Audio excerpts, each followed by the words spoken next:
Today is quite historic because it is like the first anti-imperialist protest that we're doing in about maybe 70 years. So I'm so proud that all of us are here. So what are we here for? The answer is end the US imperialist machine, okay? What are we here for? What are we here for? Yes, okay. So first things first, let us talk about what is actually happening today, right? So the crisis of our times centers on restrictions in the Straits of Hormuz. Have all of you been following the news? Yep. This comes after the US and its allies' war crimes yet again against Iran and Lebanon. You might be interested to know that the Straits has actually never been closed by the people who surround the region, that being Iran and Oman, and neither Iran or Oman has ever claimed fees for transit or for maintenance in the Strait, unlike other choke points. So our state actually talks about freedom to navigate the seas and how Iran is doing badly, but what about the toll fees that's actually collected in the Panama Canal and the Suez Canal? Back to Iran. The story actually began way back in 1951. In retaliation to Iran nationalizing the Anglo-Iranian Oil Company, the UK blockaded Iranian oil exports and imposed economic sanctions. The US, always in every coup and everybody's business, staged a coup together with the UK, removing Iranian PM Mossadegh in 1953. Boo! Fast forward to 2026, the US is bombing Iran and the region, doing what it knows best. Is it any surprise that Iran chooses to exercise what leverage it has to restrict traffic through the Straits of Hormuz? Apparently, idiotic US decision makers actually thought that their fantasy would come to life with zero pushback and blowback at all. Some of these restrictions are a ban on passage for vessels linked to the United States and its allies or other hostile countries, and toll-like fees allowed for some countries friendly to Iran, paid in the Chinese yuan. Now, how does this actually impact the world? I'm sure that all of us have been spending time to look through this, but I'll just share some information that I found out in the process of preparing for this speech. 1/4 of the world's seaborne oil trade goes through the Strait, and 90% of it goes to Asia. The disrupted flow of oil, natural gas, and refined petroleum directly impacts every aspect of the global economy, energy markets, maritime transport, and global supply chains. As natural gas prices increase, fertilizer prices increase. And as oil and fertilizer prices increase, so do food prices, which is why we are hearing about possible and looming famine and food shortage crises in the global south. However, the impacts are unequal. According to the IMF, energy importers are more affected than energy exporters. And poorer countries are more affected than richer countries, those with meager buffers more so than those with ample reserves. For us here at home, the cost of everything essential is increasing. Fuel, electricity, gas, food, since the majority of our resources are imported. This will be a hard time for us all, but we must also remember that some will feel more pain than others over here, especially those earning lower wages. That being said, Singapore is a rich country. It is our global south neighbours who will suffer the most. These are the countries who we share a similar history with, who have been historically colonized but are now exploited in similar ways under different methods like trade agreements, conditional loans, aid to build infrastructure, and more. And global North Asian countries like Japan and South Korea, who are closely allied with the USA, are facing a crisis too. This might be the first time in a while where an allyship with the US is not living up to its promise of protection and gains. Now, as Paramore once wisely said, how did we get here? Anyone else listen to Paramore here? No? Oh, okay, yeah, how did we get here? Okay. So how we got here is, how did we get here, guys? Imperialism! Boo! So imperialism, how many of you know what it means? Maybe on a scale of 1 to 5, show how much you understand what imperialism is. 1 being not at all, 5 meaning like I'm like an expert in this. Maybe a show of hands? How much do you understand imperialism?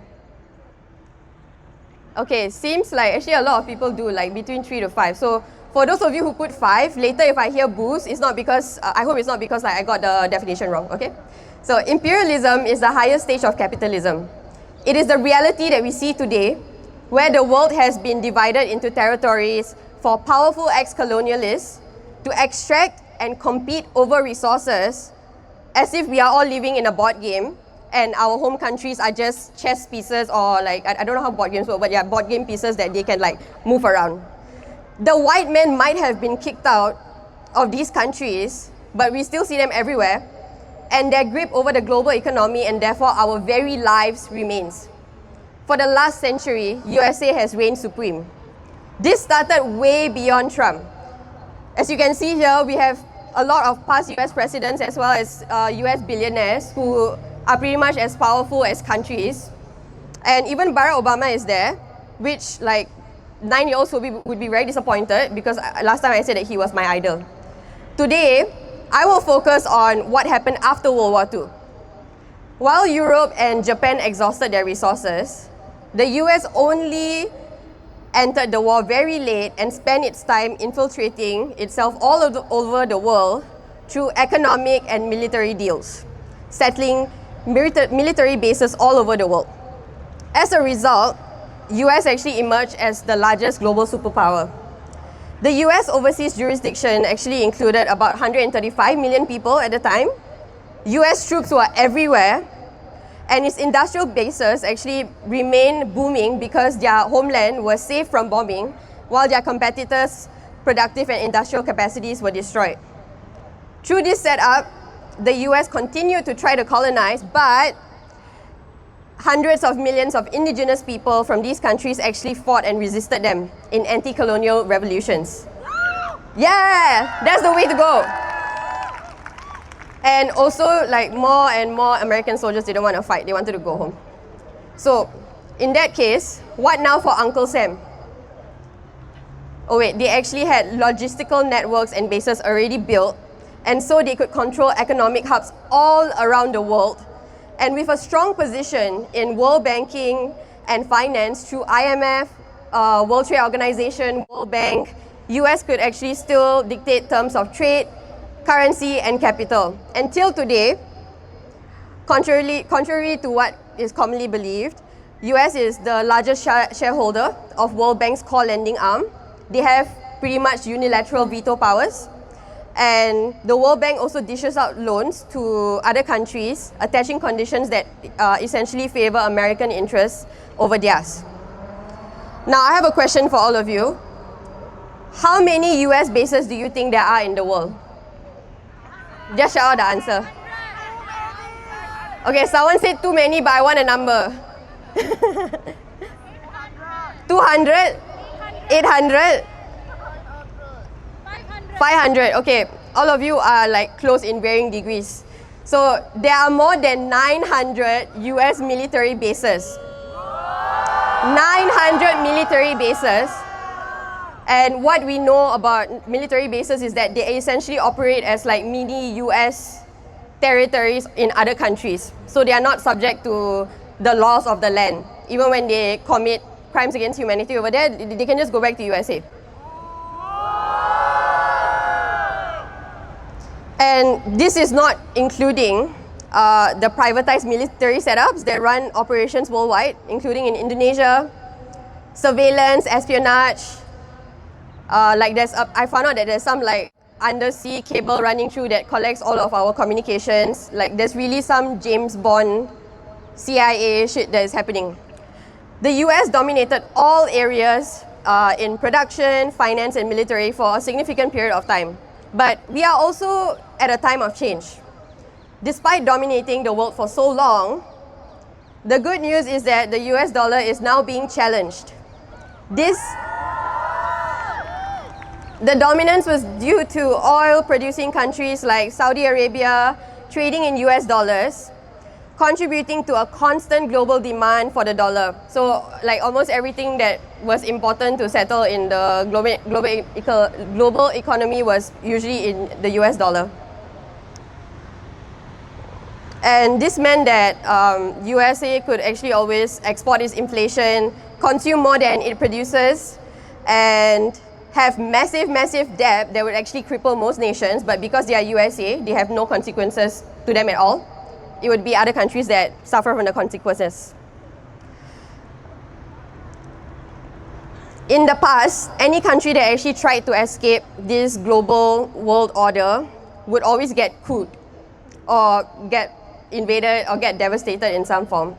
But now the US dollar has slowly declined because of the efforts of non-US global alliances like BRICS, organizing to de-dollarize the global oil trade in the past 10 years. You can see online like later what is BRICS. And the non-dollar share, the non-US dollar share of the market now is 20%, which is, it doesn't sound like a lot, but it's like a lot more than what it was last time. So, you know, there's progress.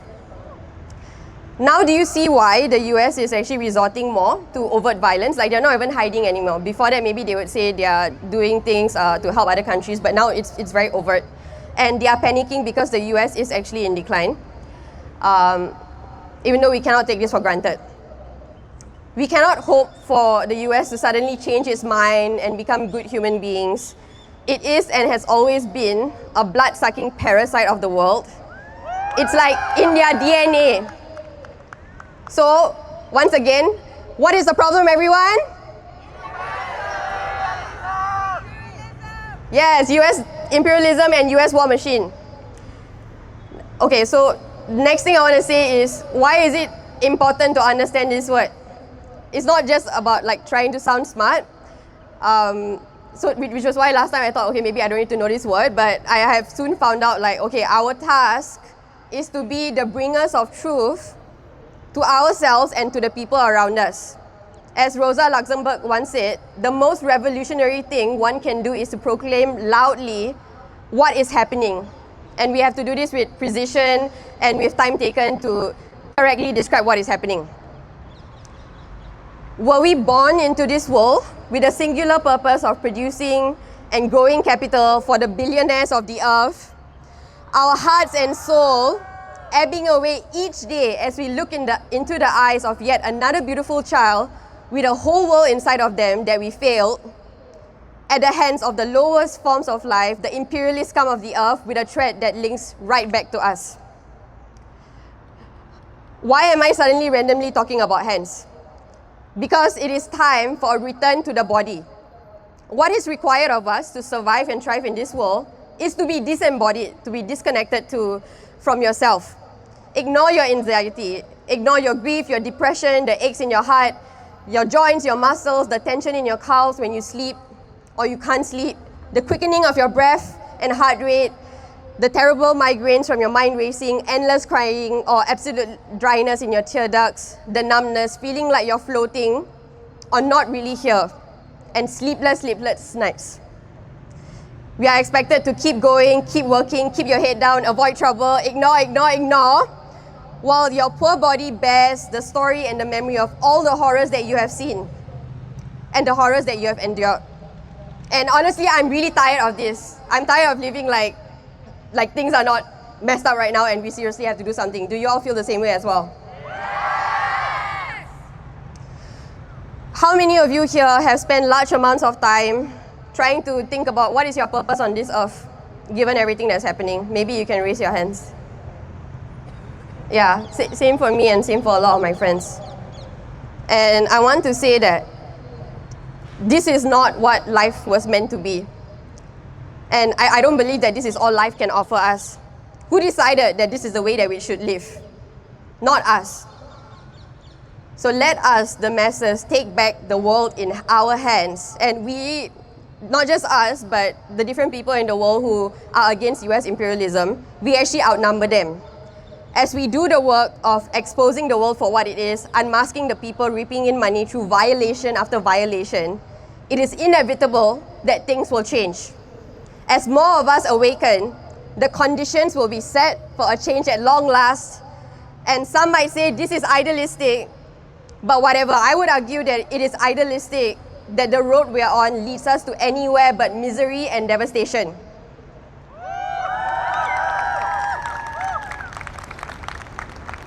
So now let us try some chants together. Do you all have the sheets? Yeah. We're gonna try number 4. Okay? So I go hands off Iran, and then you guys will go hands off, hands off. Okay, let us try. Hands off Iran! Hands off Iran! Hands off Venezuela! Hands off Venezuela! Hands off Lebanon! Hands off Lebanon! Hands off Syria! Hands off Syria! Hands off the Philippines! Hands off the Philippines! Hands off the global south! Hands off the global south! Nice! Let's try another one. It's on the next page. Call number 5, okay? So I will say, even in this day and age, all of you will say, the US holds the world hostage. But with better written than me, okay? Even in this day and age. Even in this day and age. Even in this day and age. The US holds the world hostage. The US holds the world hostage. Call number 6. People of the world unite. Okay, let's try that again. People of the world unite. People of the world unite. Okay, that's it for me.